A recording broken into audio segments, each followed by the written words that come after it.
governor can have an idea, but it takes the General Assembly to approve that idea. And funding for facilities like this are a partnership between the governor's office and the members of the General Assembly. And you have some good ones here, and I'm thankful for them. The leadership that has made this happen doesn't exist in every community. Let me just say that. What you have here is unique.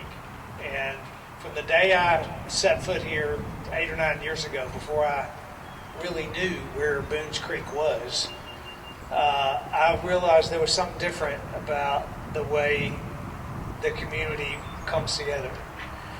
Now here I am 7 years later and saw the biggest catastrophe in our state's history, and it's been astonishing once again to see the way a community comes together.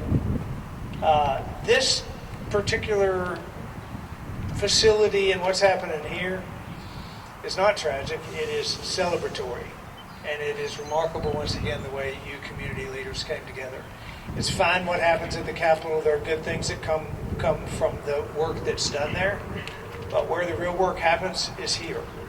It happens in communities, and the people that are in a particular community make a community a remarkable place, and this is one. So kudos to all y'all that have had anything to do with what's happening here.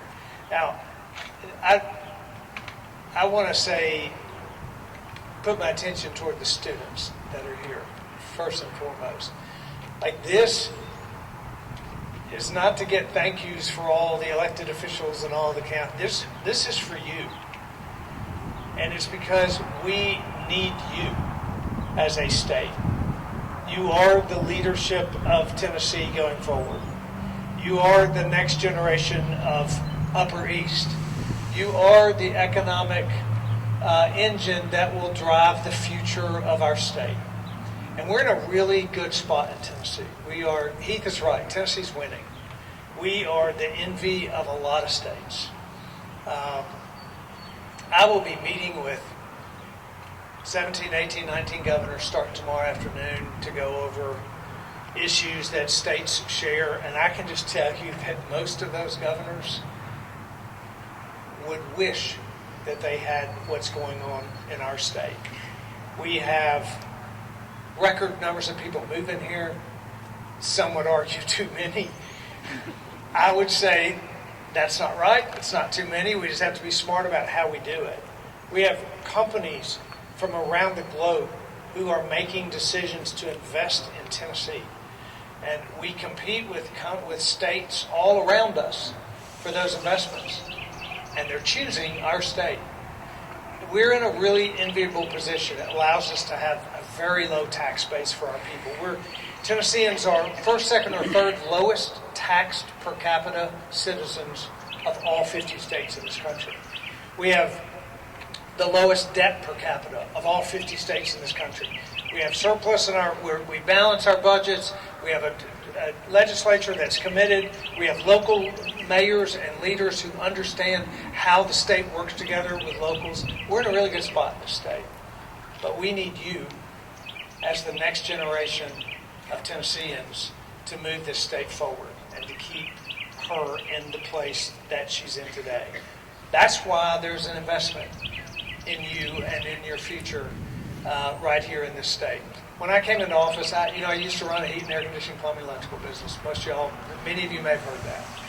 I was in the skilled trades business and employed skilled trades people, and I love them and appreciate them and realize that they are gifted and talented, and we don't have enough of them. That extends itself into all kinds of skills. Many of them you are learning about right here in this place. I talked a little bit earlier about competing with other states for capital and for investment. And why? It's not about capital investment. It's about people. It's about Tennesseans who are the beneficiaries of those investments because they create better jobs for our communities. Our poverty rate has fallen below the national average for the first time in our state's history. And that's because people are having access broadly across the state to more opportunity. We have to keep that going. when I came into office as a HVAC guy, and realizing that we don't have enough skilled people to fill the jobs that existed even 7 or 8 years ago, and there have been 250,000 new jobs created just in the last 6 or 7 years here. But we made our first legislative agenda item the Governor's Investment in Vocational Education Act, the GIVE Act, to put $1 million grants in high schools all over the state to expand CTE programs. Then the legislature approved $500 million to go to middle school CTE programs. Then we decided that, you know what, we should expand TCATs robustly across the state, because we have a very strong community college system. We have a very strong higher education system in four-year traditional colleges. And we had a strong TCAT program, but we had enormous waiting lists in TCATs.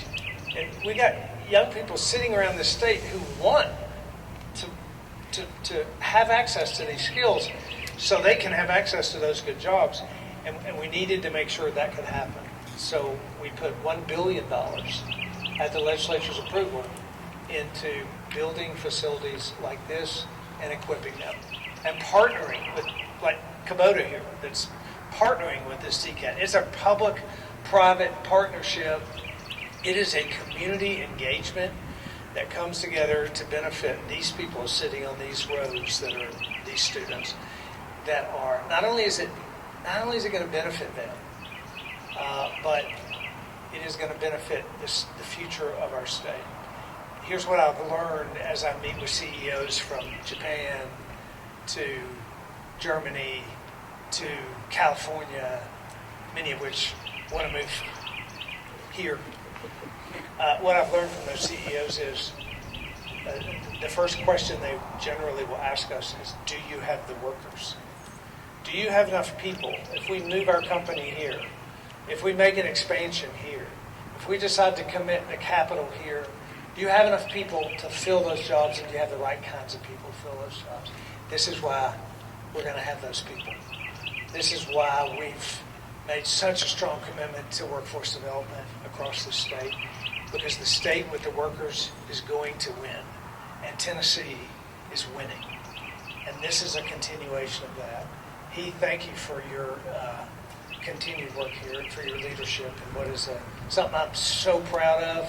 When I first came into office, I oftentimes find myself now getting toward the end of this career of mine in politics, in my 7th out of 8 years, just to be reminded every now and then, this is why I wanted to get involved in public service. Because maybe the things that were passionate to me, that I felt like were needed all across the state, maybe it could come to fruition. This is an example of that coming to fruition. That's why I'm so proud to be here and so grateful that you all have made this happen. We have not. And that you all who fill the seats here, who are living proof that this is what we need and this is what the future of Tennessee is, that's what this is for. And I'm grateful to be with you here today. Thank you.